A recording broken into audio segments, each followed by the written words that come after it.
How to redeem a Google Play gift card on Android. This tutorial shows you how to add a gift card balance to your Google Play account on your Android device. First, open the Google Play Store on your Android device. After that, tap on your profile icon at the top right corner of the screen. From there, tap on Payments and Subscriptions to open your payment settings. At this point, tap on Redeem Code to open the redemption screen. In the next step, you'll see two options. You can either manually type in your gift card code or tap on Scan Gift Card to scan the barcode directly.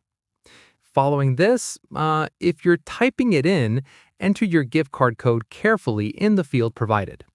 Once done, tap on Redeem to add the balance to your Google Play account. Finally, your gift card balance will be instantly added and ready to use for apps, games, or any other purchases on the Play Store. And that's it. If this guide helped you redeem your Google Play gift card, give it a like, subscribe for more Android tutorials, and tap the bell icon for updates. See you in the next one.